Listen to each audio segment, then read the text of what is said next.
campionato di calcio italiano.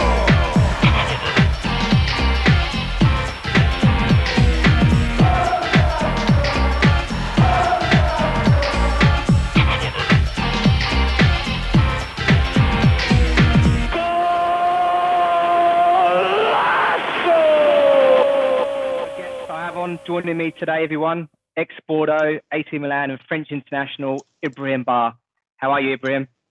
Hi, I'm fine. Thank you very much. How's everything for you and Daniel? Good. Thanks. I'm very well. Thank you very much. Thanks for joining us. I know you're a busy man, so I appreciate your time. I see you're living in Dubai now. Are you loving it out there? Yeah, I must say, yeah, because it's always sunny, so it's like a perfect deal, you know. Yeah. And there's no rain, no cold, so that's perfect. Yeah, definitely. Yeah, similar to me because I'm in Australia now as well, so it's basically sunshine all year round, so can't complain. True. And I see from your Instagram you still entertain old teammates that come over to Dubai. I see you link up with Paolo Maldini and a few others. Yeah, so. You still keep in contact with the old players. That's good. Yeah, I mean, you know, football at the end, what is the best about football is like you have the possibility to meet a lot of people from different countries and different places in the world. So at the end, you know, you become friend with others because that's the meaning playing football and doing sport when it's like a collective sport. So you meet guys, you meet people from everywhere at the end, you know, when it's a good connection and after even though when you retire, those moments, definitely. those good connection will remain. So, yeah. Yeah, you definitely make, it's definitely environment to make friends for life. It's brilliant, yeah. True. I know no bleached blonde hair. No. Actually, I have my blonde hair in my beard, so everything has changed actually. You know, from footballer to ex-footballer. Yeah, definitely. Yeah, I'm catching you up. I'm getting a few as well. I'm 36 now, so come on, the man. greys Okay, are coming in. I'm 47, so you see. 47? Wow, you don't look it. Don't worry. Brilliant. Yeah. Do you still keep fit and play a little bit when you can? Yeah, definitely. I mean, when I have a chance, I play 7 of 7, the 7v7 side. You know, so it's like 5v5. I play a lot of tennis. I play paddles, and I go to the gym, obviously. So it's a mix of everything. You know, if you love sport, it's something easy to go for it. So that's the reason why. And then I'm still enjoying to do a lot of sport, and I'm happy with it. Yeah, definitely. It's always crucial to keep fit, especially when we're getting to our age. So we mentioned briefly before. So you're still involved in the game, and you're actually scouting for AC Milan. So you're really enjoying that? I mean, I have different options. So, which is like, first of all, I have my licensed coach as a coach. But you know, being coach is not it's not easy to get a team. So in the end, so I have the possibility to work for Milan, which is like my ex teammate, my ex team club, my ex club, and I enjoy it because I had the possibility to see and to travel to see games and to see players and trying to figure it out and to find some players which is can be very interesting for AC Milan, obviously. Oh, that's brilliant. Yeah. So you mentioned you got your coaching license. Is that what you want to do for the future? Get into coaching? Yeah, definitely. But I believe you know, at the end, if you love the game, you should try. Of course, I did the course, and then I'm hoping and I wish to get something which is like a team to coach.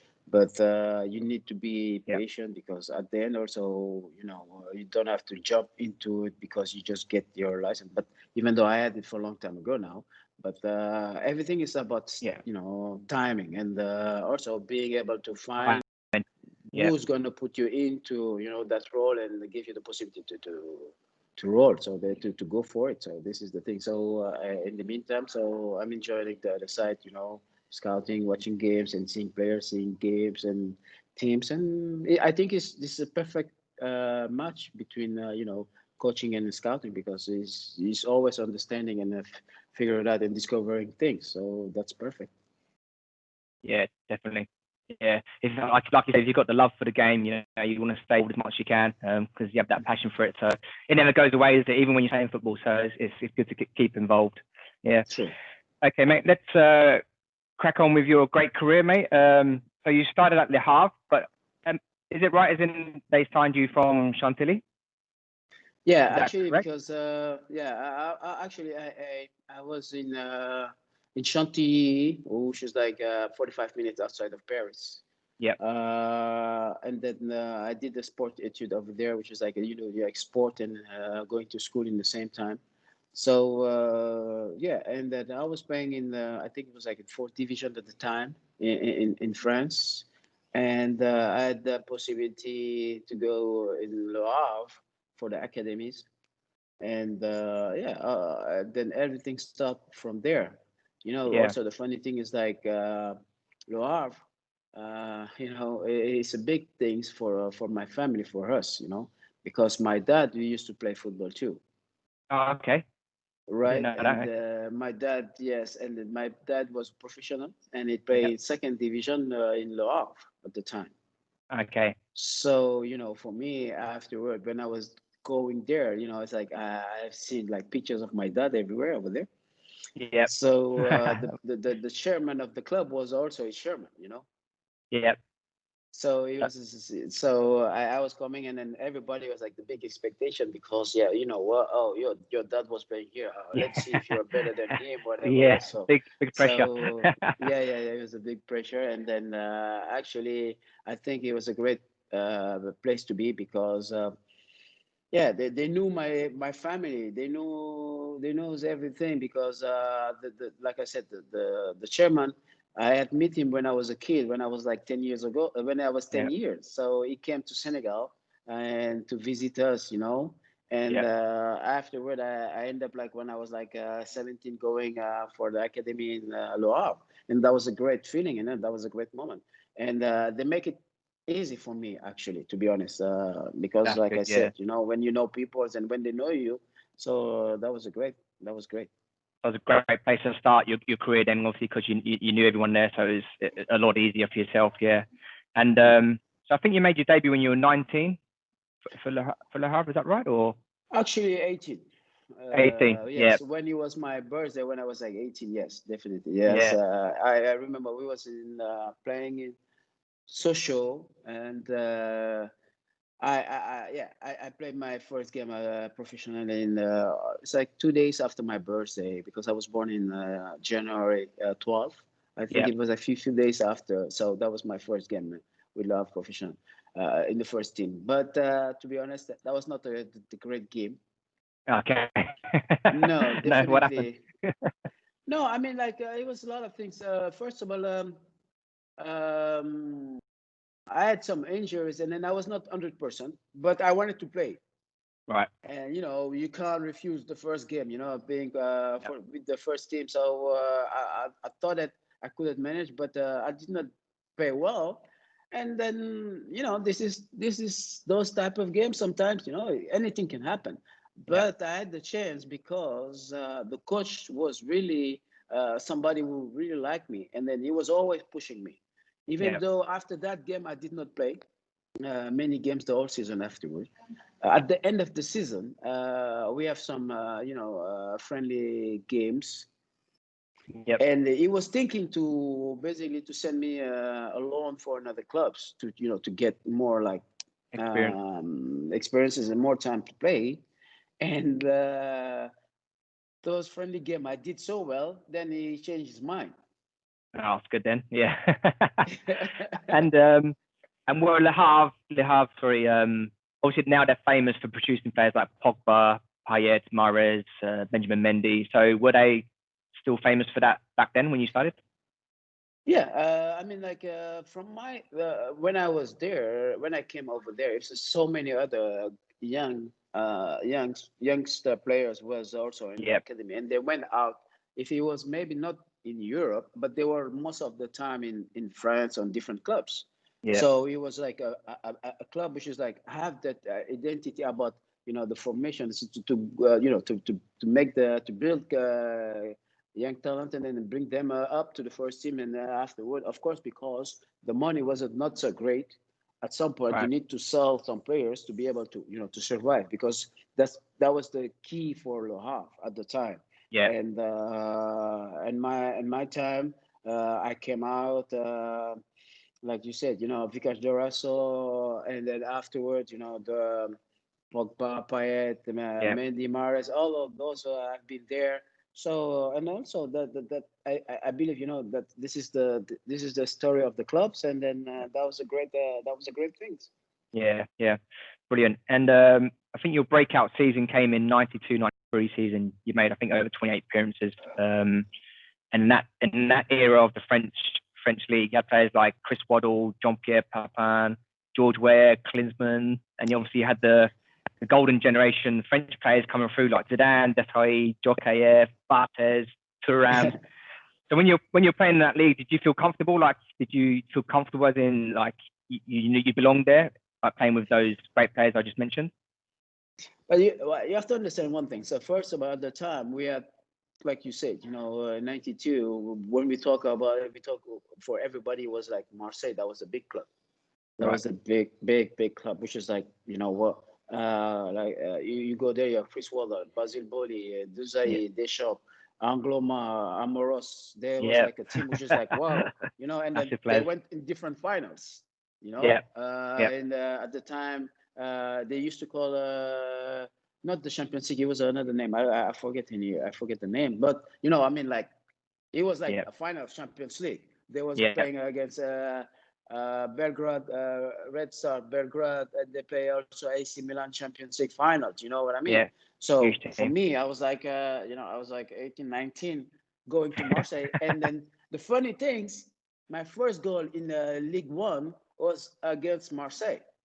Oh, really? Wow. Yeah, in Velodrome, In the village. Wow. Yeah. So massive. that was like, wow, that was the crazy things, and and then also because when I started to play, I wasn't playing a winger. I was playing a left back. Right. Okay. Yeah. Strange. Yeah, it is true because. Like when I arrived there, and they was taking me for a backup guy, not like somebody who's going to play every game.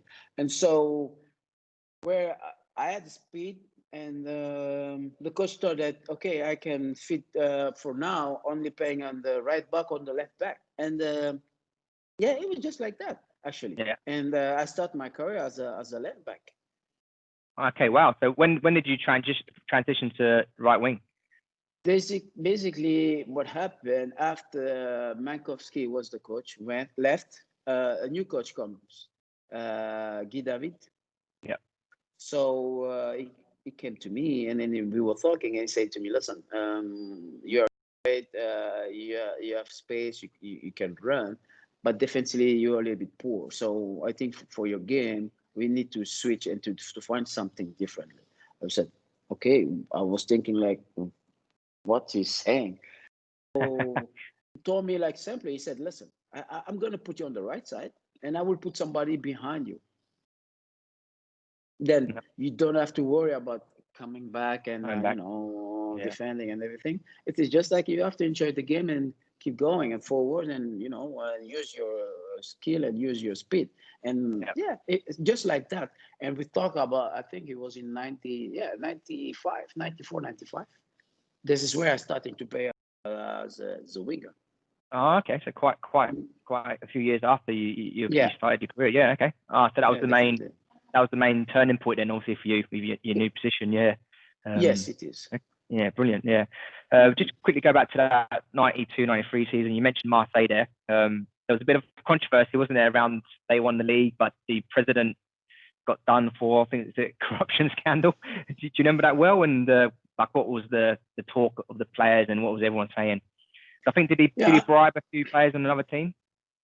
Well, I remember because I was young also. So for me, I never talk about something like that because And then he became like a big things at the time in France. Yeah. And obviously, big clubs. He had a lot of money because he couldn't buy any players he want and to bring in Marseille. And then Yeah. if you go and look about the squad they had, so that was something amazing. But like things from what I have learned and from what I've read, obviously, been writing some games, and just because you are preparing the final of a Champions League, whatever. Champions League, So, yeah. so yeah, and it became a big thing, and from that they've been banned, and he had also been banned. So yeah, it was a shame because it was something that everyone was looking like. As a young player, you're looking like, well, I want to go tomorrow to play in Marseille, Yeah. and then Yeah. you realize that something was happening over there. This is some of the things will happen, but I must say that not being there, honestly, 100%, I could not say something. It was just something that we read. Yeah. But because at the end, I think they had a great team. They had the great players, and that they couldn't win easily because they had to win easily so many leagues, and Yeah. nobody couldn't stop them. To be No, and honest. it's like you said, it was a shame because they were such a massive club and they won the league and Champions League finals and that. But I think they took a good 15 years to get over that, didn't they? Because they got relegated, they stripped off the Yeah. league, and then obviously had to rebuild. And obviously, well, now they're top three club in France again. So yeah, it was a bad time for them. So you played 5 seasons at Le Havre, and then you finally got your big move to Bordeaux. After you transitioned to right wing, obviously you attracted a lot of interest from your rampage and right wing runs. Were there other clubs interested at that time, or was it always just you're going to go to Bordeaux? Well, actually, first of all, I was supposed to go to Nantes. Oh, okay. Yeah. Did they win the league in '95? Yeah, I think. year. Yeah. Right. They win the league, so Yeah. I got the sport director from Nantes. I'm Robert Budzinski, who called me and spoke to my dad and my agent and told me, listen, we want you to come over there and that we would like you to play for us. I was like, okay, because they just won the league, and I thought that because I have some friends over there, Claude Machiavelli. Claude played, yeah. Was Patrice Loco there? Patrice Loco was there. Yeah. Christian Carambo was there. That's right, yeah. And What a so, team. for me, it was like, okay, that was Jaffet and Durham, the time, those like players that I have been like hanging out for a lot. And so I was like, it was easy for me to go over there. And that I was traveling one day to go to Paris to see my family, and I get a phone call. And so I pick up the phone, and it's like, hello, I'm Roland Courbis. I'm calling you because I'm going to be a coach of Bordeaux, and I'd like you to come and join the team that I'm trying to build. And I was like, okay.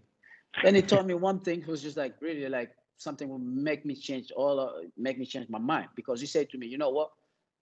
I know that you are going to Nantes, but you will be just someone who's going to get into a team which already have win. So Right. it's not like you are going to be the big star of the team. Big star. Okay. You know what I mean? So, yeah. And then he said to me straight, he said, listen, in Bordeaux, Zidane is leaving, Dugar is leaving, all of them, they are leaving. We are going to make a new team. And I want you to be one of those guys who's going to be like, the top of the team. Yeah. So I realized what he was saying, and that I just like, okay, let's do it. Okay, let's do it. I convinced you. I was actually going to say, because I've got down in my notes here, like, what did they say to you to convince you? Because they sold their 3 best players, like you said, Zidane, Dugarry, and I think Lizarazu left for Bayern Munich as well. Yeah. So I wrote down, what did the club say to you to convince you to go there, but that you're going to be the star of the team? So the coach, just because the way he talked to me on the phone, and it's like, he was like, not okay, they win. You're going to be, they have like 20 players. You're going to be the 21. You're going to be the 11, the new one coming in. But the team is already, they have already their chemistry. Everything is there. Yeah. So you can be one of them, or you want to be a big one, like the new shining of the Bordeaux. And Yeah. so it was simple. So when he talked to me, I was like, this guy's crazy. What he's talking? And I was like, and then Tommy said to me, if you come and play with me, you will go in the French national team. Okay. So you're like, Yeah. okay, where's the contract? I'll sign. Yeah, I was just like, okay. And then I called my dad and said, listen, we need to call Nantes. I'm not going there. I'm going to Bordeaux. Yeah. And then I signed for 5 years afterward. It's a 5-year contract. Yeah. Oh, well, nice. Yeah, you can't turn that down. Nice. Yeah. And well, it turned out to be the right decision because I think, yeah, you finished 4th that year with Bordeaux. Yeah. Lost the final obviously of the cup. Yeah. lost the cup yeah. final. Yeah. I saw one of your highlights you put on your Instagram. You beat Paris 5-3 in one of the games in that season. What a game that was. Massive. And it was also one of those biggest club at the time. You know, Paris was like there was like great. They have like players from everywhere. Rai was there, Leonardo was there. Right, what a legend. You know, Bernard Lama as a goalkeeper, and most of those guys who was there had like experience with games. Le Guen, you know, so many of them, Bruno and Gotti, they have so many players. There was like, it was a great team. But like, you know, when we were talking about the coach, he had this speech. He know how to talk. So I remember the game that we won the 5-3. He just comes, he's like, you know, these guys, they are here on the top, you know. You guys are nothing. So today is a day that you have to compare yourself to be at the top or not, you know. He have those, you know, he have those moments that when he talk to you, psychologically, mentally getting you prepared for the game. He knew how to talk to you. And then the team was young. We only have like maybe 3, 4 guys who had the experience. I think it was like Jean-Pierre Papin. You had Peter Lissin, Bernard Lambert, Johan Mick, who was there. Some good players, and obviously Jean-Pierre Papin up front. Jean-Pierre Papin was up front, and we have Patrick Colter was our captain. He was the left back. He came from Paris. Yeah. Because he's been playing for ages over there, and the goalkeeper Baudard. So at the end, the rest of the team was like, you know, young players. Young players, yeah. You know, but we have a good chemistry. We enjoyed to be together. And that game, I always remember, it was like a crazy game because like from 1-2 to 2-2, 3-3, 4-3, 5. Yeah. What a game! That was unbelievable. That was unbelievable. Unbelievable. And just growing up in the era I did, watching Ray play, the PSG captain. How was he to play against? Was he a great player? I used to look at him. He was so good on the ball and strong as well. I used to think he was brilliant. He was my idol, to be honest. Yeah, he's one of mine too. You know, because you got to play against him.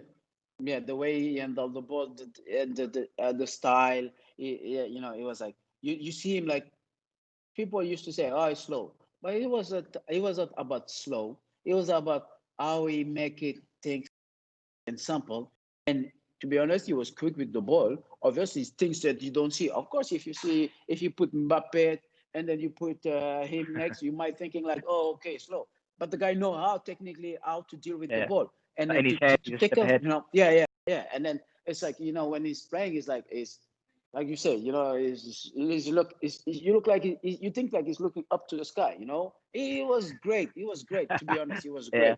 I love him, and that I love him. Yeah, great player. It was your most productive season goal scoring wise. I think you scored 6 goals that year from right wing. And also you got recognised by the French national team that season too. So, and you made your debut that year. Can you remember how the call up came about, and where were you, and how you reacted to the French call up? Yeah, I was in Bordeaux because we were playing at the parent time. So you know, in that I got the call from my coach. He told me, "Listen, be ready because I think you are going to be called for the national team." I was like, "Okay," but at the time I was not thinking about nothing, to be honest. Okay. I was just going like, with the flow. I was going with the flow, and then I enjoyed playing there. The city was great. The fans was great, and as I said. my teammates was great, spending time with them, enjoying life, and I was happy. So it was nothing that I was worried like to not going or to go with the national team. But when I got it, I was like, whoa, okay, yeah, Your coach and was right. That's why he signed for Bordeaux. yeah, definitely, Yeah, and yeah, that then after a few days after, it was on the all over the news, Ibrahim Ba, first selection with the national team. And I was like, okay. And that I went to the because in France we have this called Clairefontaine, which is like where fair Fontaine. everyone Yeah, goes when with the yeah, national team. You yeah, have to play. It's like let's say the house of the national team. So yeah, I ended up there, and then I saw these guys. It's like Zizou was there, Lizarazu was there, Karam, Laurent Blanc, Duzaï, yeah. Deschamps. So that was like, okay, You're nice to surrounded be by here. world class. Yeah, I've got it written down. So your first training session, you turn up and you're surrounded by Laurent Blanc, Lilian Thuram, Desailly, Deschamps, Karambu, Pires, Zidane, Dugarry, Yeah, Jokayev. that World was a class players. Unbelievable. that was like okay. I was like okay. I was like nice here, and then you feel like why not? Did it feel a bit surreal, like a bit of a dream? Did it Well, feel surreal? Yeah. yeah, because at the time it was like I said, you're You were young, you young as don't well. think about you Yeah. don't think about so much, but you just like, oh, it's nice feeling, being with these guys, and that and then let's see if you can deal with these guys. That was my thought, but it was nothing like oh, I'm gonna kill everybody, Yeah. because it never been something like that for me. It was just like going and enjoy. I enjoy That's it what I've as learned always. from when I was a kid. So Yeah. that was easy for me, I think. And they was Yeah. really nice with me also, because all of them have talked with me and give me some advice when we was in the training ground and before the games and everything. So that was Yeah. perfect. Yeah. So obviously surrounded by those world class players. So how was the standard of training? The training must have been unbelievable with all those You, players. uh, you know, you have to realize one thing. So I've been for like 4 or 5 years playing in Le Havre, which is like that was a great moment because okay, it's the clubs, but being able to play every year 30 games, 35 games in League One at the time in Le Havre, for me it was like okay, what can you ask more? Yeah. Then you end up going for Bordeaux, which is like another level because Bordeaux at the time, let's say the truth is like Bordeaux and Marseille in the history of football, it was a big rivalry between Yeah. those two clubs. So Yeah. being able to go and playing in Bordeaux, which is like they have history about players also over there. So end up there, that was a great thing, Yeah. you know. Yeah. And then in months after, end up playing with the first team, national team. All these guys, most of them, they was playing outside of Up front. France, Yeah. because if you go and look at it, Zidane was in Juventus, Deschamps Juventus, was in Juventus, Desailly was in AC Milan. Milan. I think Caramba was in Real Madrid. He was like you said, Lizarazu Bayern Munich. Yeah. That was a crazy thing. Yeah. Unbelievable. Djorkaeff was in Inter. So you go there and then starting to train with them, just small things, you feel like, whoa, things is fast here. Everything go fast, Yeah. you know? So what was And that difference? Just the pace yeah. of the passing, the movement, just out of all those players, who surprised you the most in like how good they were in training? So when you turn up for training, you train with them the first time, you're like, wow, he's really good. Who surprised No, you the no, I most? mean, like, no, because listen, I had played against them, Yeah. So you knew. right? On the past. So basically, of course, when you play against somebody, you put yourself into like, if you can manage to play against them, because that's the way it is, right? But then, like I said, you end up, but this time playing with them, and most of them have experiences from where they come from and where they are playing at that moment. So Yeah. which is like you want to have something, and then Yeah. you're starting to look at them wisely, physically, the way they are moving and everything. That was like, okay, now you are another step. So you need to figure it out. Maybe one things that you do normally, you have to do it like 3-4 times better. Yeah, definitely. Yeah. Because you have to rise, you have to rise. The level have to come up. Yeah. And exactly, yeah. So you have to, like you said, from Le Havre to Bordeaux, you have to step up a level. From Bordeaux to national team, it's another level. So you got to keep on improving yourself and adapt playing with these kind of players. Yeah, because at the end, it is where you will say, okay, do you belong to that or not? Yeah. This is where this is where, because and it.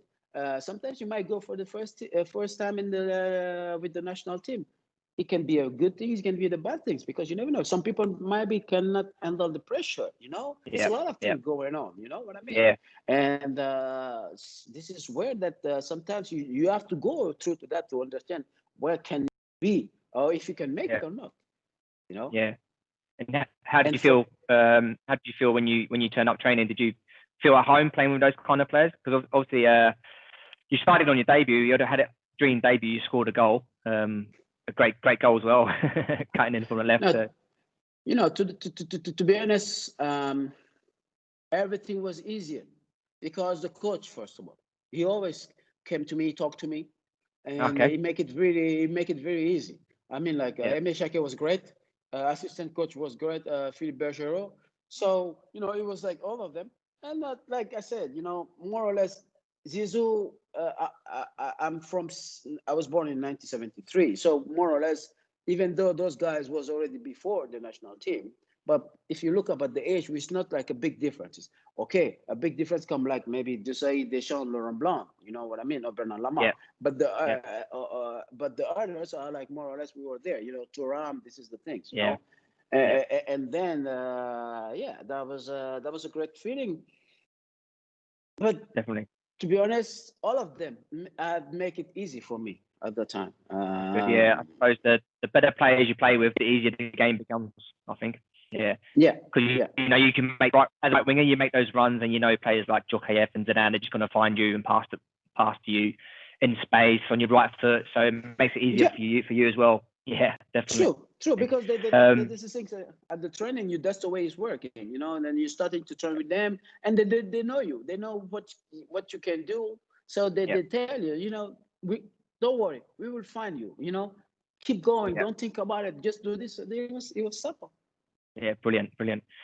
And one of my great idols growing up, and I'm sure he was for millions of others as well, Zidane, as you mentioned. You're lucky enough to play with him. For me, the most technically gifted player I think I've seen play the game. Just his balance, his movement, both feet, just what he could do. Just talk to me about how good he was playing with him. Just it's like I think he's let's say, like, for me, when we talk about Zizou, I always say like he was the magician. You know what I mean? He can make something disappear and then bring it back, whatever it is. And you give him the ball, you don't have to be worried the way that you're gonna give it to him. He's gonna handle it. Yeah. Sometimes you might be thinking different ways for another players if you have to make the pass. But the way that anytime you give the ball to him, you know that the ball is gonna be on his feet. You know? And you know that he's gonna deal with it. And for that's why I said for me it was like a magician, because the way it's like it's looked like a David Copperfield. For me it's like, wow, the guy. That was Zizou.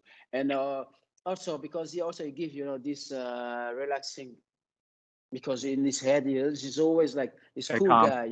It's not like it's not thinking. So you look at him, he's like, oh, I want to be like that. I want to do the same like that. And it was that was easy. That was easy to play with him. That was great. Yeah. So, from most of the highlights I watched of your French games, it looked like you linked up well with Zidane. He was playing midfield, you playing right wing, and he kind of knew where to find you, and you'd make those runs in behind the left back, and he'd play you through, and you set up a goal. So it looked like you had a good connection there. Did you feel that? Yeah. I mean, first of all, it's a connection. It's just like understanding. He knows that I was maybe going to run that way. It was just like, what, keep going, and Do not worry about other things. And then that's what I was saying earlier. And then it was easy. The ball will come. And I don't have to be thinking like, oh, maybe in the back that was a You knew it was perfect. And coming. all of us, when we had the difficulties, the first thing that is like, we need to find him. We need to find Zizou, because that was the things, that was the key. Yeah, the go-to guy. Yeah. Brilliant. We'll carry on with France. So you've made obviously a great start. You scored against Portugal. It was a great goal, by the way. You cut in and passed the goalkeeper. So how are you feeling after that game? You started the game, you scored in your debut. You must have been confidence must have been sky high. First of all, it was another things. It was also a few days after my birthday too. Okay. what a present! What a present! Yeah, definitely. If you go and look at the good is that? and you will figure it out, because like I said to you, and then he was like, that's right, okay, January, wasn't it? Yeah. Yeah. So it's like so then it will be like 2 days earlier of my birthday. So actually, I was like, okay, I'm in the squad of that was my first call for the national team. So then the coach is like, oh, I don't know if I'm gonna let you play the first, or you're gonna be on the second half, whatever. And that I end up like playing straight away the first half. All right, he just threw you in there straight away. So straight away. First game, was like, okay, you start. Okay, then, and then, on those 2 goals we score, I think the first one, which is like assist from Deschamps for Dugarry. I'm the one on the side giving the ball to Deschamps. Dugarry played Deschamps. Yeah. So this is all the things, and then in the second half, the goal come from Deschamps on me, and then I'm running on the side, and definitely I see Kuto coming, and then I was doing like a small pana, and end up like in the front of Victor Bayer, and definitely that was a great moment. First selection, and then for first goal, and you end up scoring against a great team, because it was Portugal. It was not like he was playing whatever. So Figo was there, Rui Costa, and then others. That a great, Rui Costa. They had a great team as well. Yeah, Fernando Couto. Had a great team. Yeah. So and you played in the Brazil game, the 1-1. Now famous for the Roberto Carlos free kick. I watched it earlier on YouTube, and I think you weren't in the wall, but you were like quite in line with it with the free kick. I was like one of those guys. What was your reaction when that went in?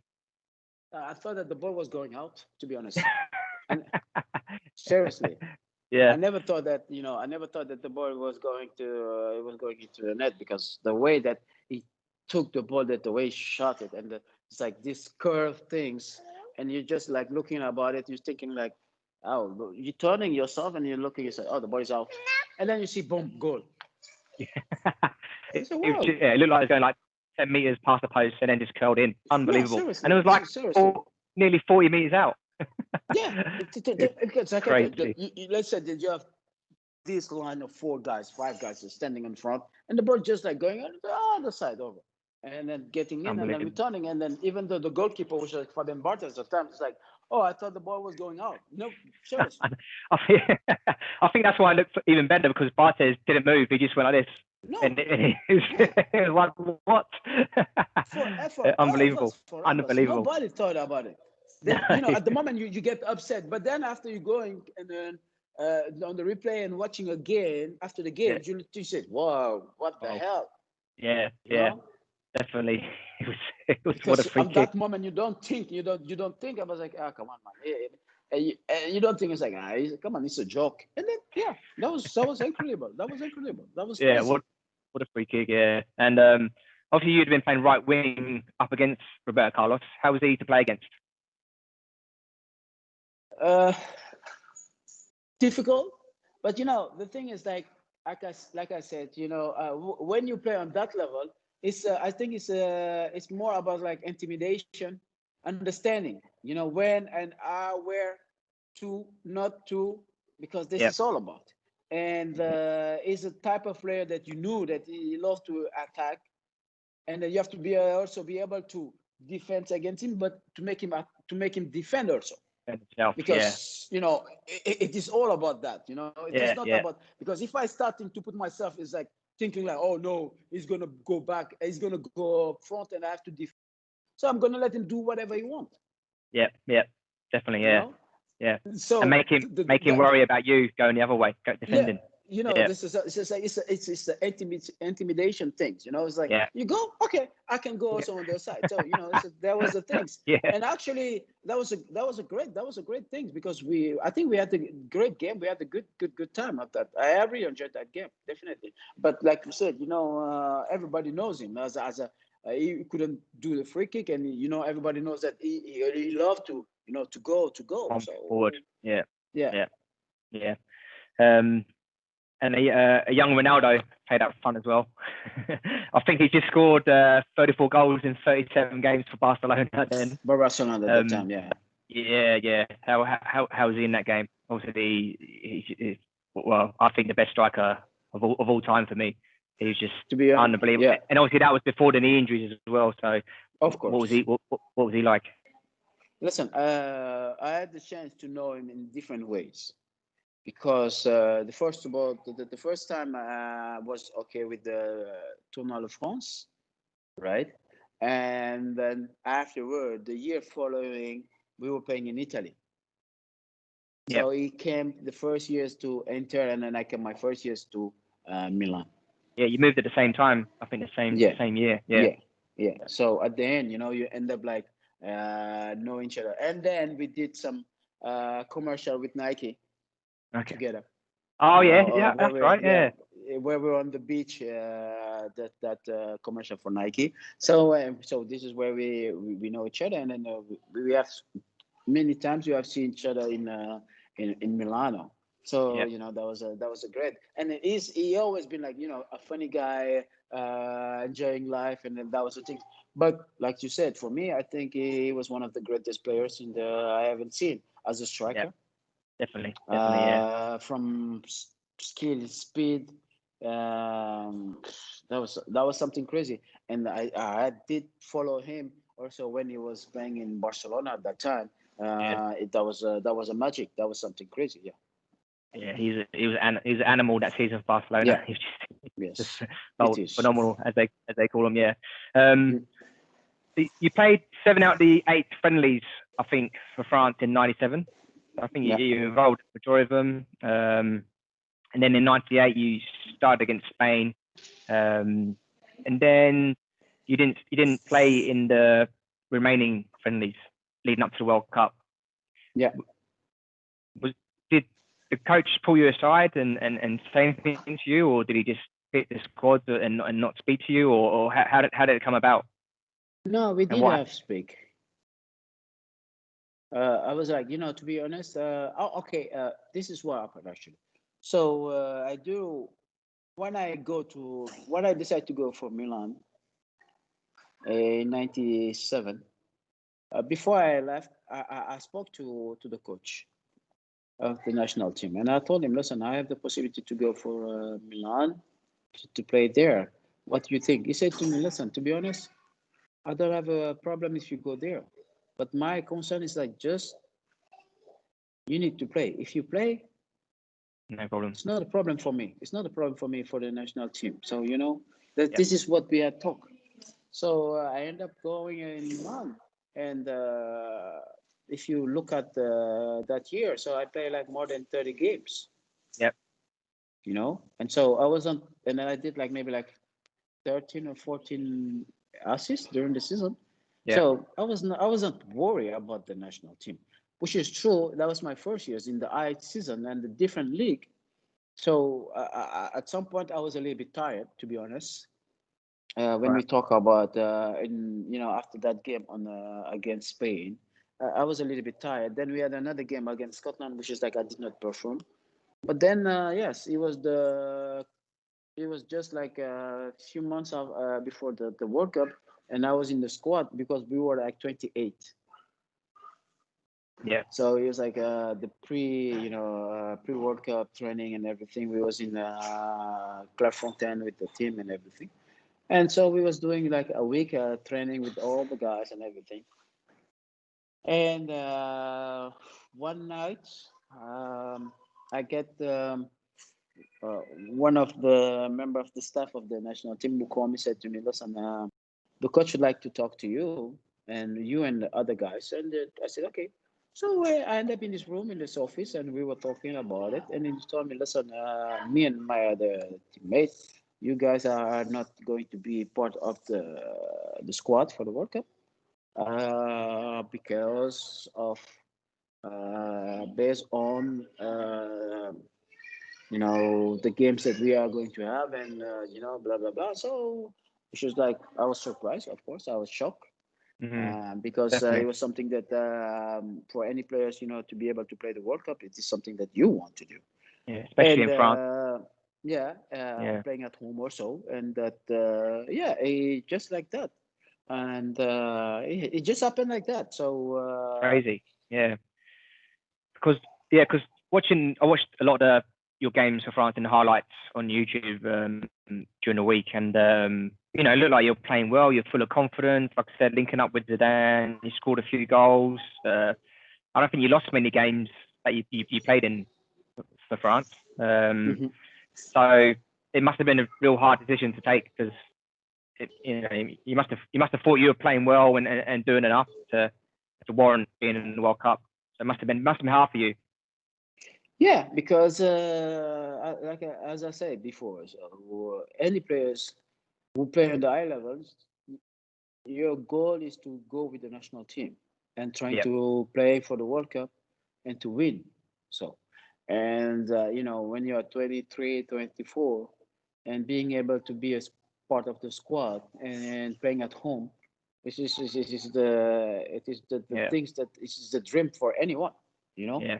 Yeah. And sadly, it did not happen. But Did any of the players come up to you and say anything? Any of the other players were they yes, surprised or yeah, yeah, of course, keep your head up? of course. Yeah. Yeah, of course. It's just like something like sometimes we had talk at the time, and then some are surprised, some was like did not understand. But also at some point, like I said, it's a teamwork, but sometimes also you have to be also selfish, and Yeah. players also have to think about themselves, By themselves, which of is a course. Yeah. normal thing, because you can't only thinking about the team. You have to think also about yourself. You have to perform, because at the end, this is the thing. If you do not perform, this is anything can happen. And I understand, but it was not the problems with none of my teammates. We was we had the good times, and then that was the things. So only just like it was a decision made by the staff, by the coach, and we were so many players, which is like a lot of quality players. Yeah. So at some point, no, the coach have to make his own choice and his own decision, and he did it. And at the end, he was right, because the They World Cup, won. you Yeah. win the World Cup. Yeah, Yeah. Was that hard for you to watch, or were you happy for the squad? Just knowing that you both. could have been, just knowing you could have been a part of it. It must have been a bit, bittersweet. Yeah, both. I mean, like, you're happy because you know that you have been playing with those guys, Yeah. and you know that you deserve to be with them because you have showed it. But then Yeah. after, you sad because at some point, you were there, and Mm. you were, it's just small things that and then you try to figure it out why, what, and that was the thing. But yeah, like, that's a sport. That's a sport. Yeah. Yeah. It is ups and downs. Yeah. Yeah, Yeah. yeah. But like you said, yeah, it was. It looked like a harsh decision for me. All those friendly games you played in. You're up against, like I said, Portugal. You're up against Spain. Sergi, up against Brazil, Roberto Carlos. I think you played Italy as well, Paolo Maldini. So Yeah. great teams, great players you're playing against. It's not as if you're playing. It's not as if you're playing no good rubbish. So it was a bit harsh, but like you said, that's football, isn't it? Ups and downs. Yeah. So we jumped ahead a bit. We go back to your club career. Hmm.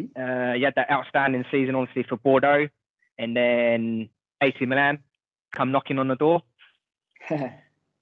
hard to turn down. At that point, you had a good season for Bordeaux, playing for France now. There must have been other clubs interested in you as well. To be honest, I was supposed to go to Arsenal. Oh, really? Yeah. Ah, okay. Was Arsene Wenger at the time? Or was that before? Arsene Wenger, yeah. Arsene Wenger, yeah. Wow. So basically, okay. what happened, to be honest, is like from was like at that time March 97. I starting to go a lot in London. Right. I have been different times over there watching games. Meet Arsene Wenger.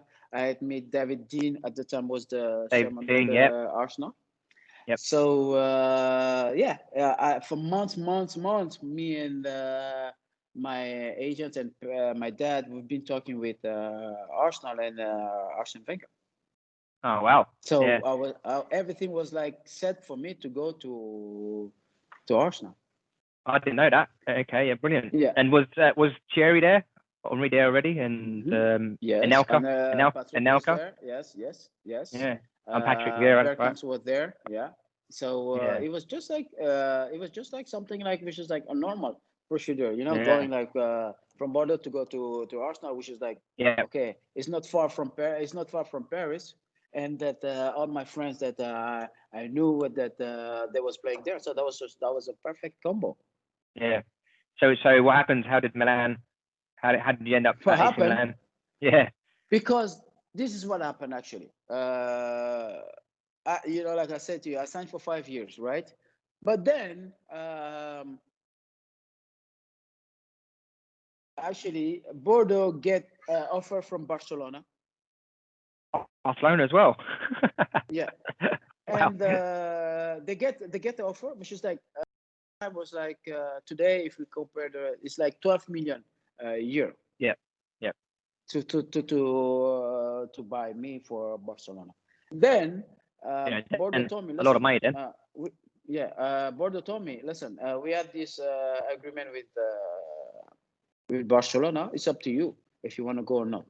But if you want to stay, okay. But if you don't want to stay,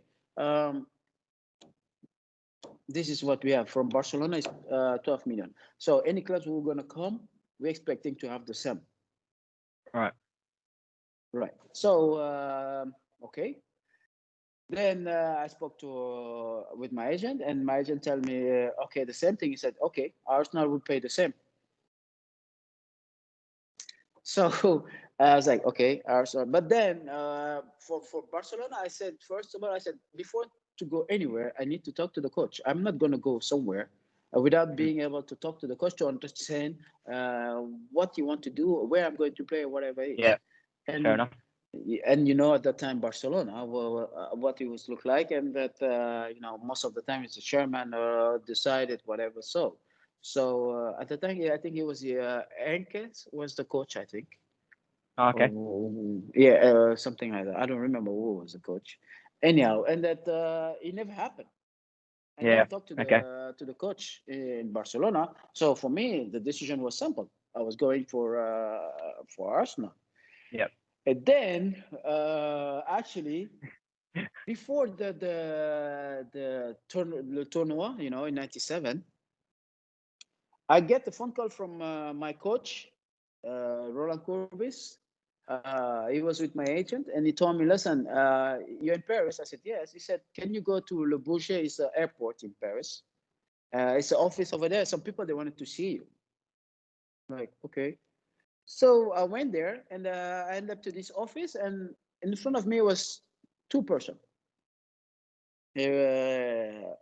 So I get in, he give me a hand, shake hands, we talk. He said, listen, I'm Adriano Galliani. I'm the CEO of, I'm the CEO of AC Milan. And this is Ario De Braida, is the sport director of AC Milan. Whoa. Then he said to me first, he said, listen, before we start to talk with you, somebody will want to talk to you on the phone. So they pick up the phone, they call, and then I pick up the phone, and I started to talk to the guy. He said, listen, hi, in French, I'm Fabio. And yeah, like that. I'm Fabio Capello, and that I'm going to, I was in Real Madrid this season, but I'm going back to Milan. And one thing, which is true. In November, December, in the transfer window, in the winter time, he was trying to bring me to Real Madrid, and that's really? true because Jean-Pierre Papin, who he was his, Capello was his coach when he was at AC Milan. Called me one time. He said, "Listen, this guy Fabio Capello want to talk to you because he wants you to come in Real Madrid." But it was 6 months. Wow. It was only 6 months I was playing in Bordeaux. So I was like, no, I'm not going to go to Real Madrid. I'm enjoying here. I'm happy to be in Bordeaux. Why I'm going to go to Real Madrid? You said no to Real Madrid? So you said no to Real Madrid? Yeah, but because I was like I said, I was enjoying where I was, And yeah. To be honest, I wasn't thinking about about that, and which is true. At that time, this is what happened. And then Fabio Capello told me, he said, I was trying to get you in the winter time to come to Real Madrid. I said, I remember because Papa told me. He said, okay, now this is what's going to happen. I'm going to Milan. We're going to play 4-4-2. You're going to be on the right side as a winger, and the other side will be Christian Ziege. Yep. Patrick Kluivert will be there. So he told me exactly how we are going to play. Now, what make why I have decided to go for AC Milan and not to Barcelona or not to Arsenal? Because when I was a kid, when I was in the academy in Le Havre, I used to play with my guys, in the academy. We was watching games and we was watching football. And the time, and at the early 90s, AC Milan winning the Champions League, you had like Frank Rijkaard, Ruud Gullit, and all, all those guys. What a team. You understand? Maldini to Donadoni, all those guys. I was like, one day I will play for this team, and then my guys was okay, whatever. So whatever. What I mean? No, and now you got Fabio Capello on the phone trying to find his place in Milan. You know what? I'm going from Real Madrid. I'm going to AC Milan. So this is the way we're gonna play. If you come, you this here, this, and I'm like, okay. I call my dad. I'm like, listen, I want to go to AC Milan. Yeah. So now I have to call Arsene Wenger. Okay.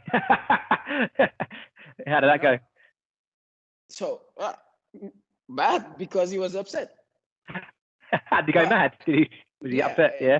Yeah, he was upset because he was like all those period of time that we spent, months going over there talking everything. So I can, obviously. But I told him, I said, listen, Arsene, it is not like I don't like it to be here. I love it, but I was a fan.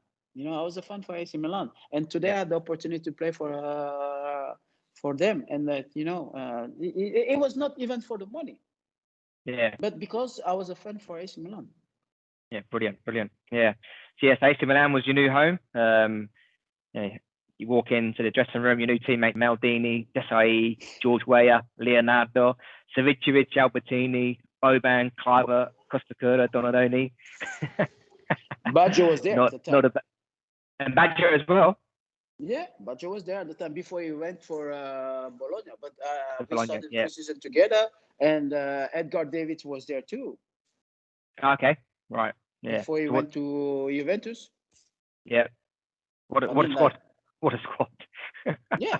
I mean, like you come and then you come to Milan, and then I remember the first time they showed we had this presentation for the squad and everything. It was like 40,000 people.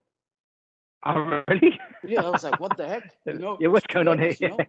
Yeah, you're thinking, wow, 40,000 people just to come to see the new team for AC Milan. Yeah, the fans are crazy. It was like all over the TV in Italy, and then the chairman was there, Silvio Berlusconi, and it was like a big things, Yeah, it's huge. Yeah, did that sink in then? How big the club was when you see something like that? you're like, Yeah, wow, this definitely. is a massive club. This is No, a proper club. but like I said to you, in France, Bordeaux are the history. It's a big clubs that, the chairman Clausberg was one of us who's like a big guy. Who had like, a lot of players in Bordeaux, and that you end up from there, which is like also the training ground was beautiful, and then you end up to Milan and Milanello. But then we was training the first time, and you heard that you starting to see people coming as like police and security things, and suddenly you heard like it's the helicopter coming down actually, and he was the chairman. Berlusconi comes out. Berlusconi comes. Yeah.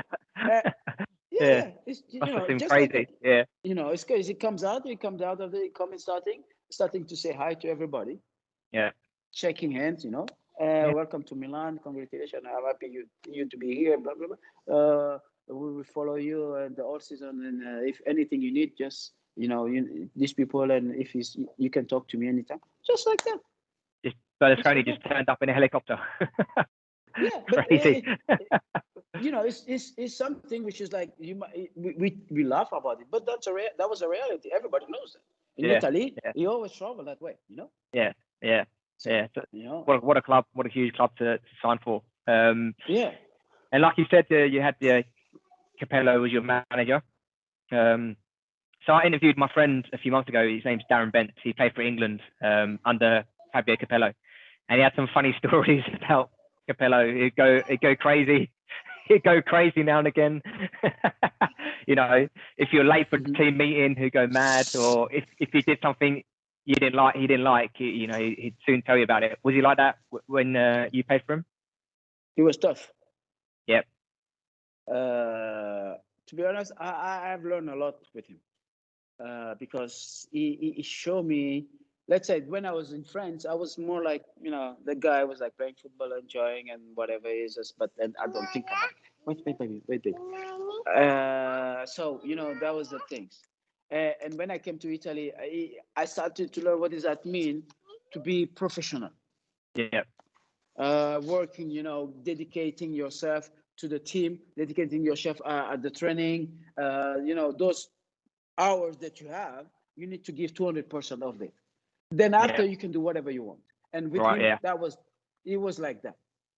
So for me, I can only say thank you to him because, like I said to you, he's the one who called me and said, listen, I'm going to Milan and I want you to come over there.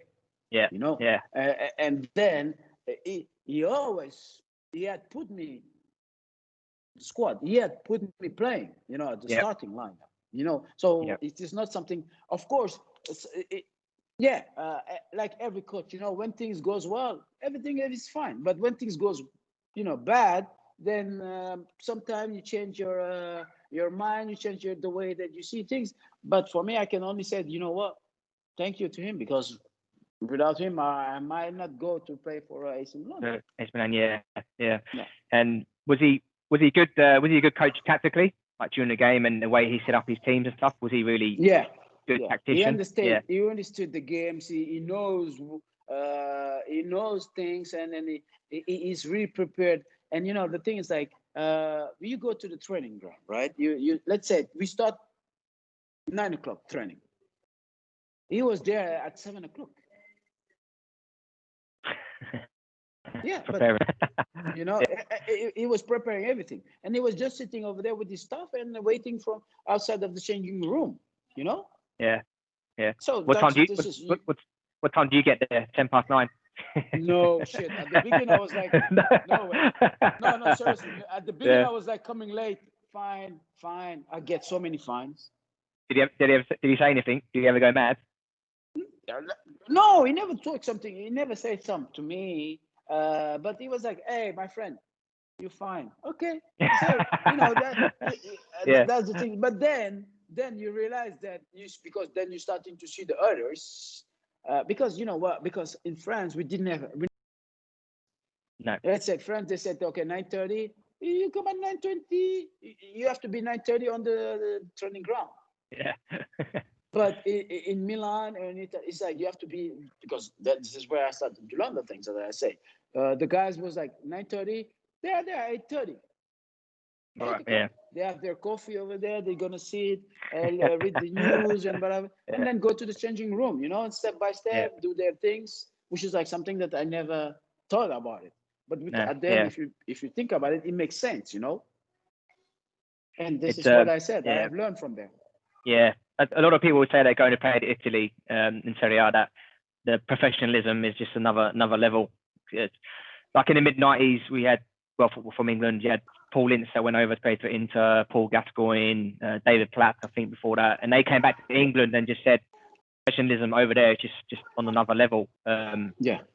So it's just, yeah, crazy place. So your new teammates, one of the best defenders I think to ever play the game, Paolo Maldini. I could talk about him for the next 2 hours, but what a defender and captain he was. Just how was he about in training and games? Was he just a great defender, solid, and a great captain? When I was saying, you learn to be a professional, you learn how to dedicate yourself to the training and everything.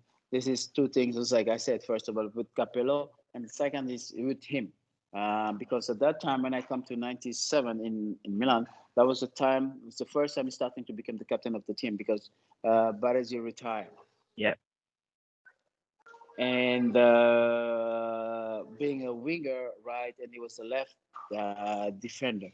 So, some games at the training, when we have small matches, I'm going to go against Maldini. because it is like that. It's not like something is thinking like, oh no, I'm going to go to the side. No, you have to face him.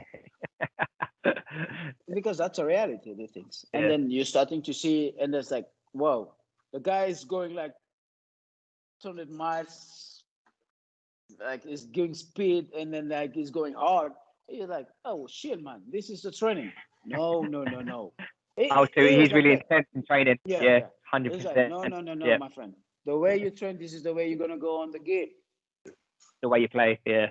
Yeah, and then he was right. He was just like that. And then after, and also one thing that also, which is like very important, he never been someone was like coming and shouting, blah blah blah blah. Like what you can see sometimes as a captain. He always been like straight.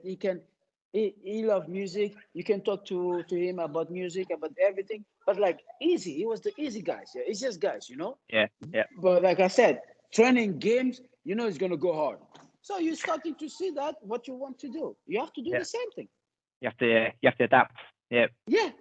It was simple things. It was something like what we said, like you're born to be a leader. It was born. It was something natural, and then.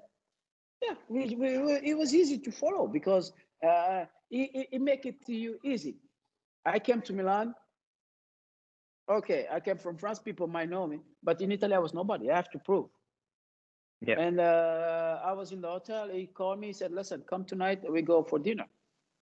So and he's Paolo Maldini. He couldn't be saying that. You know what? I do my things and you come to the train, whatever. So, and it's not one time. He did it many times, Yeah, great captain. Yeah. So that was the things, and that's why I said that was easy, and not only with me, he did that with any players who had come over there. Great. Yeah. What a guy. And I see you're still friends with him now, so it's obviously you're close to him, and it's a friendship you carried on to after football. That's just great to see. Yeah. So your first season, I think you end up playing over 40 games in your first season, including the cup games. You obviously made the final of the Coppa Italia. Along the way, you beat Inter 5-0. Yeah. Yeah, do you remember that game? You must have been heroes after that game. The fans must have absolutely loved you after the 5-0 win against Inter. Something crazy because everybody. When I came to Milan, my first friends, most of the friends that I had, which is like outside of the football, all of them were fans of Inter. Yeah, I must admit, I got to admit something. So am I. Yeah. I'm an Inter fan. This isn't my top, but I'm a big Inter fan. Sorry. You know what I mean. So most of my friends was just like outside of the football. All of them were like Inter fans. I was like, oh, what's going on here? But then, and then we have those games, and that game, that 5-0 against Inter in the Italian Cup, that was something like incredible. Because at you starting to play one, then you see 1-0, 2-0, and then 3-0, 4-0, and then wow, What's going on? and also because they had the team, like what we're talking about. Right, Like Ronaldo was there, Yeah. Simeone was there, Djorkaeff was there, Okay, yeah. Aaron Winter was there, Zanetti. so Zanetti. Zanetti was there, It's Bergomi a was great there, team. Pagliuca was there. So wow, and then after the game you get out and you go in the city, you're like, oh, you're the king of the city because King of the city. Yeah. So the fans go teams crazy. goes. Yeah, the fans go crazy, and Crazy. you go everywhere. You can get free pizza. Always helps. Yeah. What Yeah, that a was a dream. great moment. That was Free a great pizza feeling. Yeah. around the land. Yeah. Yeah, brilliant. Yeah. Fantastic. Yeah. And yes, you got to final of the Coppa Italia. You lost to Lazio over the two legs. I was watching those YouTube clips of the highlights of those two games today, and the atmosphere in those two games was incredible, immense, crazy, unbelievable. Like you said, we're talking about the Italian Cup, which is not like a final of Champions League or whatever it is, or Europa League. We're talking about the Italian Cup.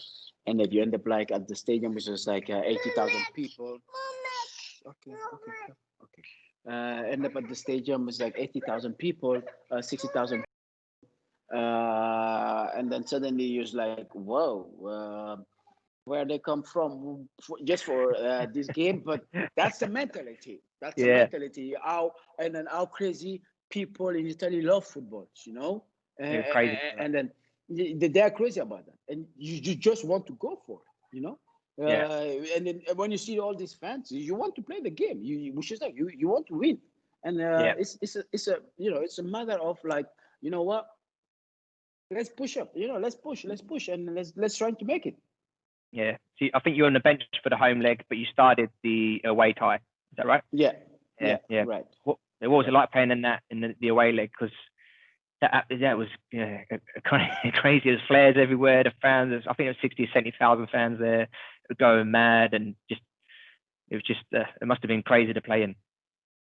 No, because that year, even though like we were talking about, like I had been playing so many games, but it was not a good year for Milan, to be honest. No. Because we end up, I think, 10th in the league. 10th of the league. Obviously, it was a different expectation from the fans and from the club. If you look about the players that we had, because most of those in the squad was like, if you look at it in the World Cup, most of them had played in the World Cup. Yeah. So obviously, it was a big team. So definitely. But it's those players sometimes, because we had the great players, but the chemistry wasn't there. Chemistry, okay. Yeah, right. Chemistry wasn't there. So we had this ups and down, ups and down. And then the team wasn't. No, we was like, okay, we were professional. We're training. We play, but that's it. That's all. Nothing else. Nothing more. Yeah, nothing else. Yeah. And but personally, it was a good. Personally, it was a good season for you though, because I watched the highlights and it looked like you were playing well. Like I said, you made, I think, over 12 assists. Running down that right wing, and I think you're linking up really well with George Weah in that first year. I think. Yeah. So he kind of understood your game a bit, like you said, Zidane. Like he knew where to find you, and a lot of clips I watched the highlights. George would actually play you in behind the defence, and you'd cut in and set up like Mauricio Gantz or someone running on. So yeah, how was it playing with George Weah? Obviously another idol, great world-class player. Yeah, but what for me, for seeing George, George, I started to saw him when he was playing in France.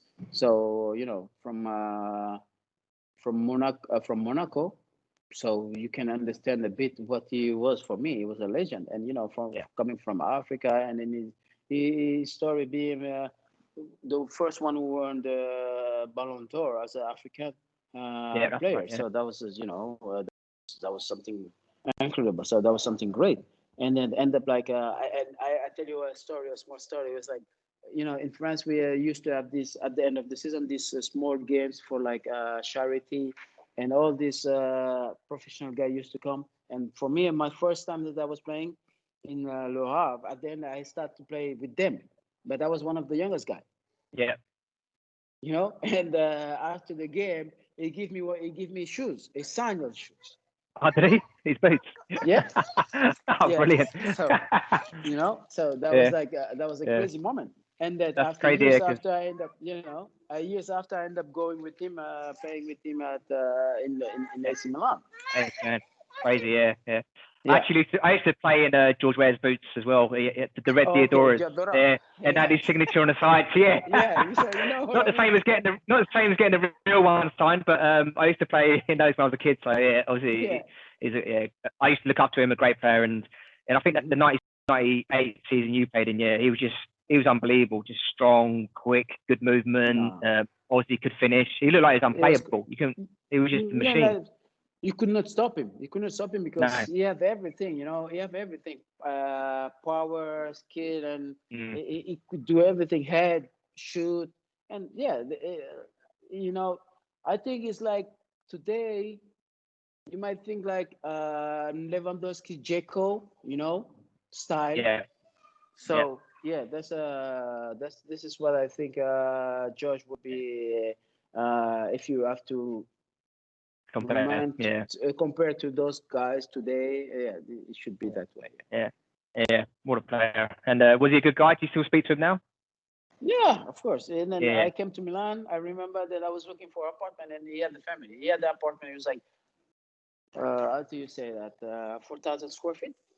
Okay, yeah. And he was like, "Oh, I know that you're looking for an apartment, so I'm gonna give you my apartment because I just bought a villa." So I was like, "Okay." So he was in the middle of the city, so that was great. He gave you a villa, an apartment? Yeah, no, He gave me his apartment and he moved to a villa. So yeah. Oh really? You're like, thanks. I'll take that. Yeah. What, really? Oh my God, what a guy! Crazy, man, crazy. Really crazy. Good friends to have. Yeah, definitely. Yeah, brilliant. Back to the career then. So Milan finished 10th in Serie A. Obviously, they said like a disappointing season for the squad you had. And Capello leaves the club. They hired Zaccheroni. Yeah.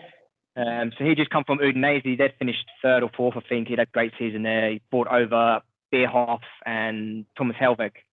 And they think he adapted a 3-5-2 formation. So did he speak to you individually, or were you worried about the change of formation? Or well, when we had the change of the coach because Capello left. Zaccheroni comes in. So we had the preseason, everything, and I was a little bit upset with the World Cup. Obviously, the disappointment, not upset, disappointment because I didn't go with the World Cup with the squad. So then the preseason, what I did very well. I did prepare myself, training everything, so to be ready when the season is going to start. So I comes in like determined to go and play hard, and to show that everybody I deserve it. So I was ready, and then I had this conversation with Zaccheroni, where we told me, listen, Thomas Helveg coming, and Thomas was going to play on the right side, and you will have to play on the left side. So I told him, I said, I agree that you're the coach and that it's normal to make your own decision. But I thought that maybe from where I come from, and if you look what I did in the last season, it shouldn't be like maybe something to discuss and to maybe say like you guys going to be like 2 on that side and you're gonna have to compete too. This is the thing. But he wasn't like that. So at the beginning, I started to play on the left side, but I wasn't not very pleased pleased to play there. But because of the No. team and because of the also the respect of my teammate, I wanted to try to go there. But crossing from the left and the right is two things different.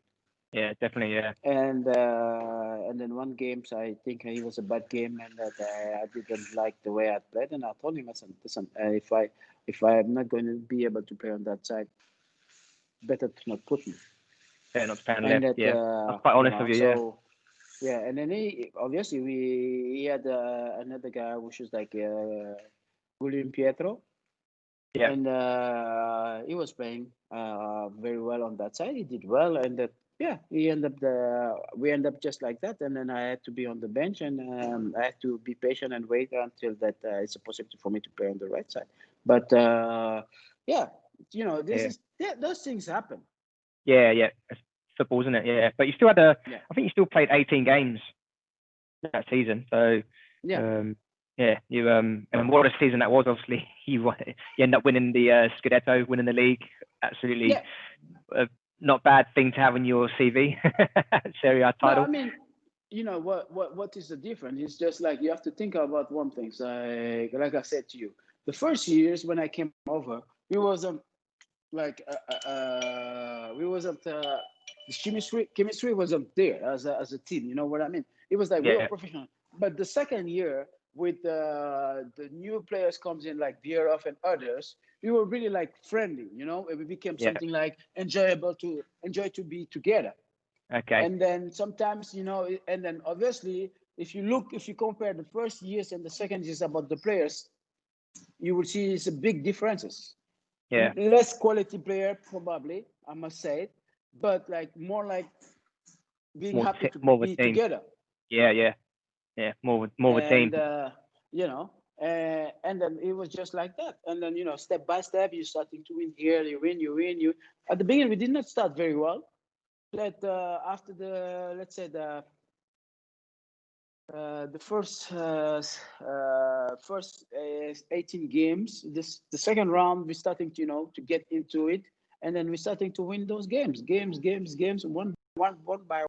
We were second, and at the end of the season we win the league. Yeah. I think that of course Lazio was like up above us Yeah. I with think players and everything. Yeah, you finished the season, and I think you went on 11-game unbeaten run to win the league on the last game of the season. Yeah, Unbelievable. Yeah. So, but like quality-wise, I want to say that Lazio had like Moxie, no, I think Vieri, I think Salas.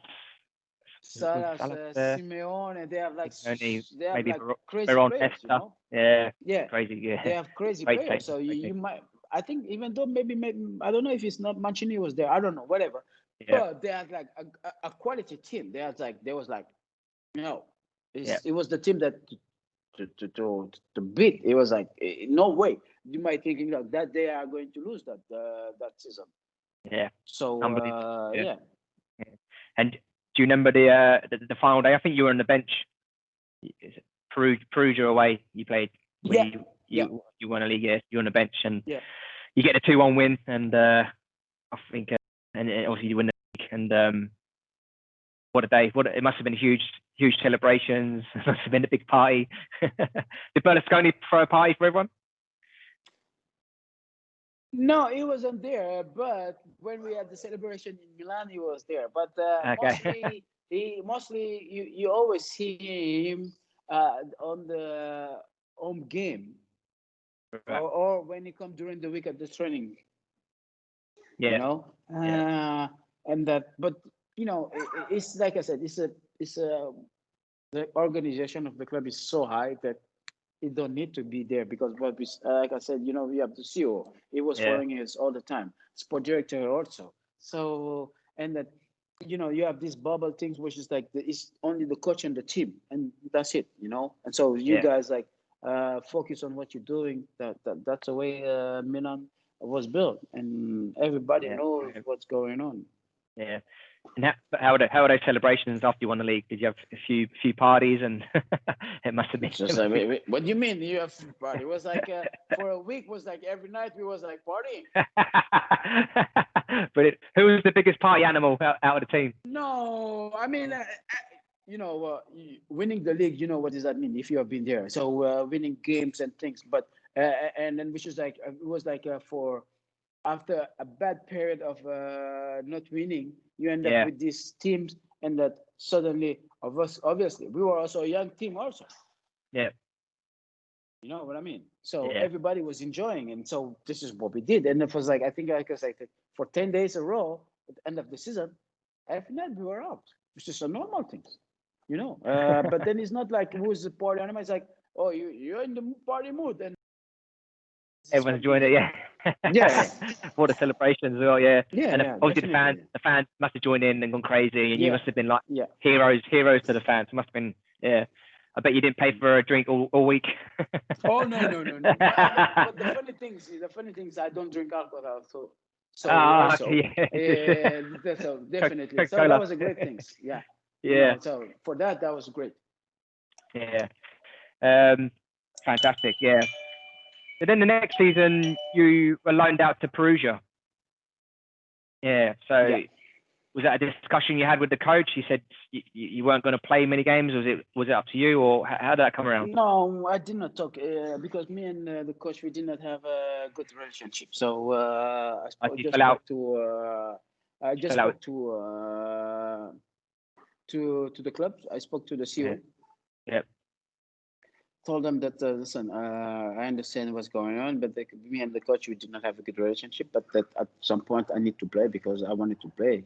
If you have invest money on me, I need to, I need to show myself whatever it is. So, and then I decided it was a possibility, and then I decided to take it to go to and to especially to stay in Seria A. So I went to Perugia. Yeah. And, everybody agree about it, and so it was simple. And what was that like to play? What was that like playing under Carlo Mazzoni? He's a bit of a character, isn't he? It's it's an old school person. Yeah. Obviously based on his age, but the best thing, it was like it's a father before being a coach. Okay, so he gets to know the individual, the players. Yeah. Yes, it's more about understanding the players and talking about different aspects from private to sport to any other things, and this is where I end up like thinking like, oh, one day if I became a coach, this is something that I would take from him. You know what I mean? Because he was really like having dinner with him, talking about football, talking about any other things, and I realized that sport and football is not only about like about training and everything, but especially the most important thing is communication. Yeah, exactly. Yeah, and and just speaking to players on a personal level, because at the end of the day, they're human beings as well. So you got to get to know them, and earn their trust, and then you want to play for that kind of manager. It bodes well. I think, he was a good coach, and I think a lot of players like Baggio said he was the best coach he actually played for when he was at Brescia, and I think Pep Guardiola was at Brescia as well, so they learned a lot from him. That was good. Yeah. I think you suffered an injury at Perugia. Was it a bad one? Yeah. I got my, how do you call it? My the rupture of my tendon. Okay. Like the same that Ronaldo had. Right. It's quite bad then. Same. Yeah, I had the same one. How long were you out? How long were you out for? I for like 14 months I did not play. Oh really? Wow. Yeah. Okay. And do you think that? So, do you think going forward that injury affected you, as in the way you played? Because obviously you were fast, right winger. Did it affect your game? Yes and no, because what affects your games is more like the lack of not playing. Right. Yeah. At the end, any sport, when you are injured, you need to recover, and then you used to recover to get back and to 100%, you need time. Yep. And Yeah, definitely. when you are in a normal club already is difficult. But imagine if you're on the top clubs that it's like so many players, so nobody's waiting for. You need to, Yeah. yeah, Yeah. you have to, you have to be there. You have to prepare. You have to you have to get ready. You have to go more and more and more harder. So it was just about that. I like that time, that lack of timing, and then also not being able to play many games, because the club, when you're playing on the highest level, the result is the first key. Yep. So the team, the don't have time for you. Yeah. Yeah. So and then like what we said, the preseason is the most important things for any players. It So is. Yeah. if you don't do the preseason, and then you come and you're late, you're not 100% fit. What does that mean? You have to keep going and work when the Yep. others, they're already fit, so Yeah. they keep You're playing playing but not catch up. playing. So and then you're never gonna going there in the same level, because that's the way it is when you're when you're not fit. And then this is what happened. So then you're starting to looking seeking where to go, how to do to make it to get back, and then everywhere you go it's the same thing, because others are fit, and you still have to Yeah. run more and more. And then it just that's the way things happen. That's what happened, actually. Yeah. And so you had a few more loans. I think you went to Marseille as well for a bit. Was it tough to recapture your form? Like these, like stop starting, you had that injury. Was it tough to obviously recapture your form that got you the initial move to Milan? Yeah, because from the injury, like I said, it's not like 2 months, it's 14 months. It's Yeah, like it's a a long year. time. And then I to didn't be realize you able were out that long. yeah, Yeah. to be able to get back to that, mean like at least you need another 14 months. And also Yeah. on those 14 Yeah. months, you need to play.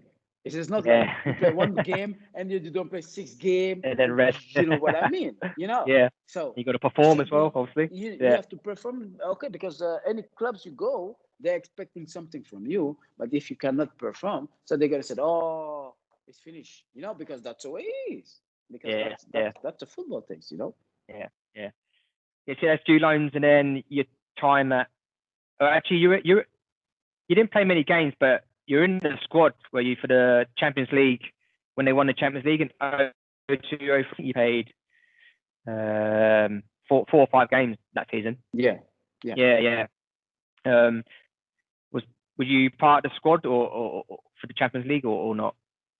I wasn't a part of the squad, but I wasn't playing because at some point, like what we were talking earlier. So you end up like, chasing and trying to play games or playing games and play games. But Yeah. when the squad is going hard and they are winning, it's difficult for a coach to let you in. You know what I mean? Yeah. Yeah. Definitely. That's what that it was just like that. It was it's a normal thing, and you can't be mad against the coach or whatever, because the coach was a great. Ancelotti was a great coach. Yep. Someone was just like, also like, I really enjoyed it to be to play with and to work for it, because he was like a very funny person, also somebody that that you could talk to him anytime. So that was a great thing. But it is just those time that what you're not fit. Yeah. So Yeah. and then when I was playing at that year, so I was almost there, but then you get injured again. Hamstring here, hamstring there. You know what that? Stop start. So Yeah. That's hard. so Yeah. it was just like that. Yeah. And then 2003, you leave Milan after 6 years, and you go to England, sign for Bolton Wanderers. Yeah. For Sam Allardyce, big Sam Allardyce. How did that move come around? Because they already had you would have known, obviously, Bruno Ngotti, Djorkaeff was there as well. How did that move happen? Well, Actually, I was supposed to go to after the Milan. I was supposed to go to Qatar, Okay. right, for the league over there. But I wasn't so sure about that.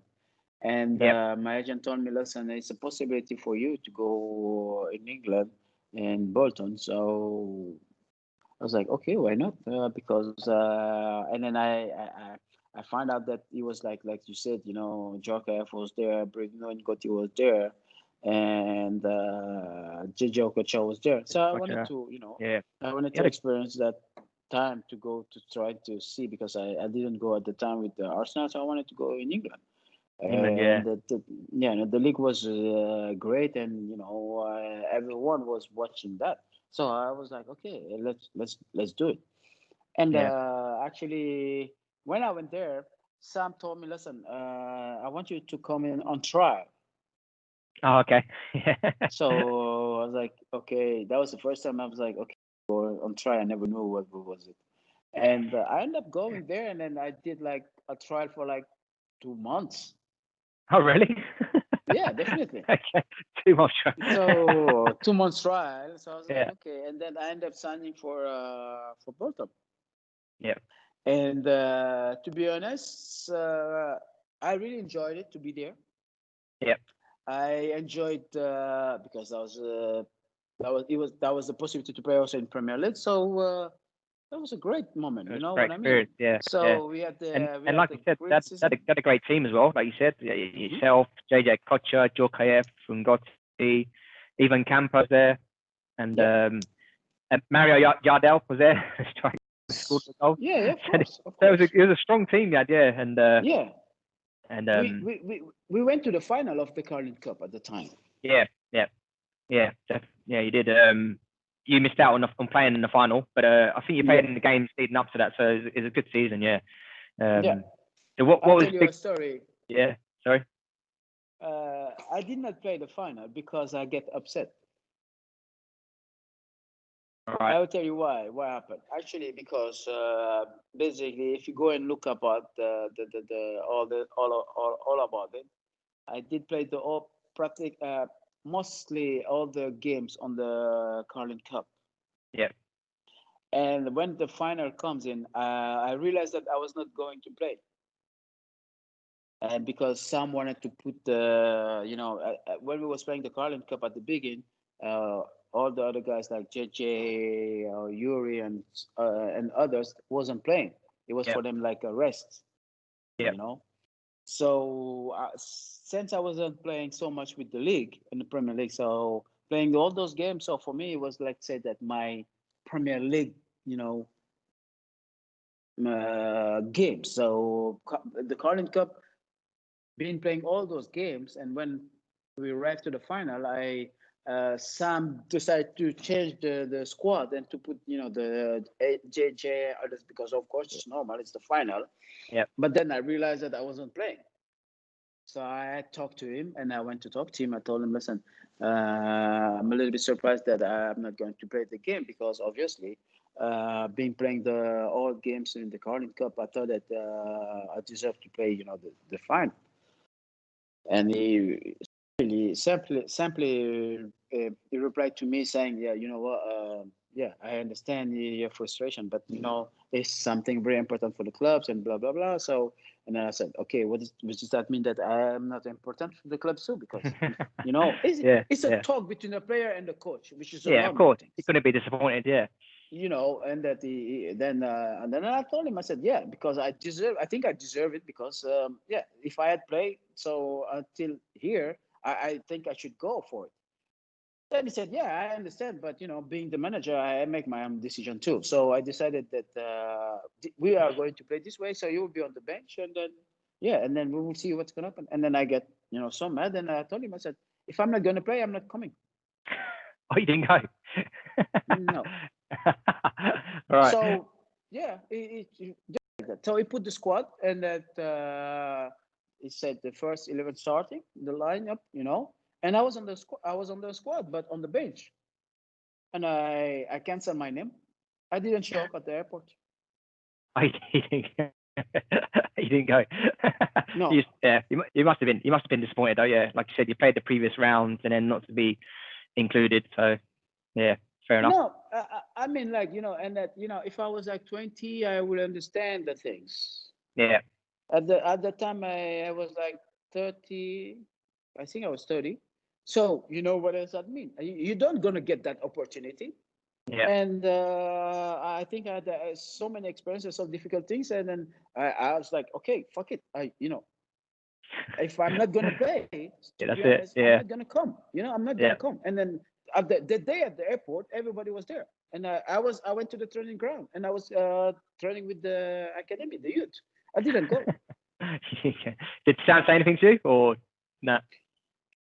He was upset because the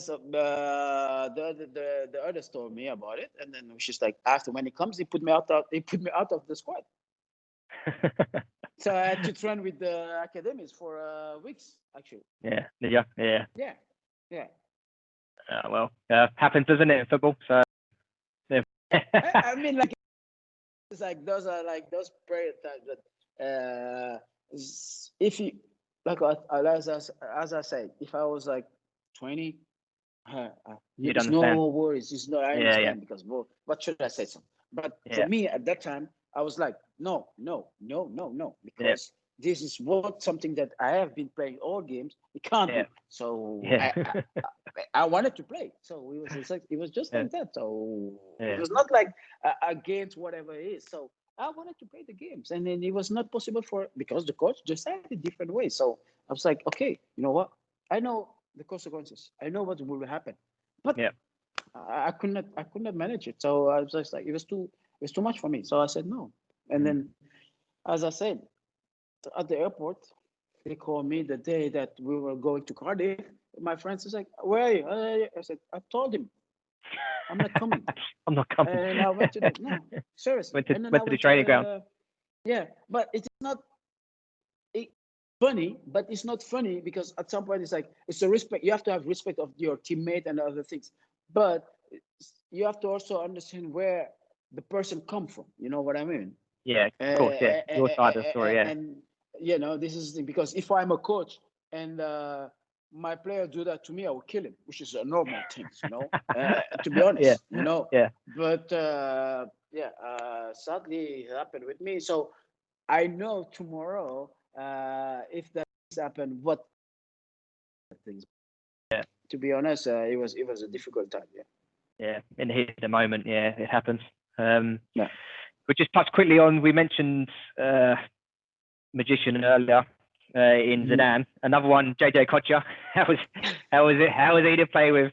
Was he a bag of tricks in training?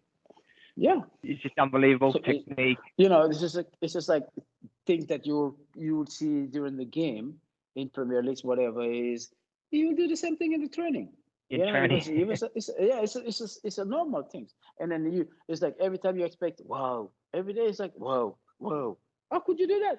But it was like that. Was it like that? Was it like that every day in training? He'd just do a bit of magic and you'd just be like, oh, how did he do that? It's like, well, how did he do that? It's like, okay. All right, okay. Next. No, it was just like that. Yeah. What a player. What a legend he is. Yeah. Okay, mate. That wraps up our chat, Ibrahim. Great to speak to you. Going back, mate. Look at your great career. Appreciate you taking time to speak to me. It's an amazing career you've had, and discussing it with you is brilliant. Getting a great insight into some of the best footballers to ever play the game. You've been able to play with them. It must be, you must look back on it fondly. It must be brilliant for you. Yeah. No, listen. You had a great career, and obviously nothing bigger than winning Serie A for AC Milan. Like you said, you wanted to play for them as a kid. You went to play for them, and then you won the league. It must just be, so satisfying and brilliant.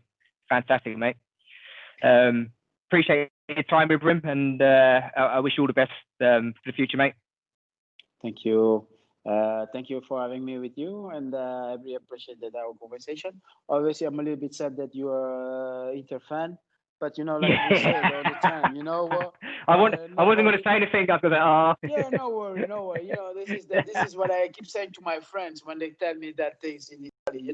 When they comment to me, said, "Oh, you know what? I like you, and then I love the way that you play the game." But I'm a Inter fan. And I always say to you, you know what? Nobody's perfect. And being a fan of Inter, obviously nobody's perfect. That's the reason why.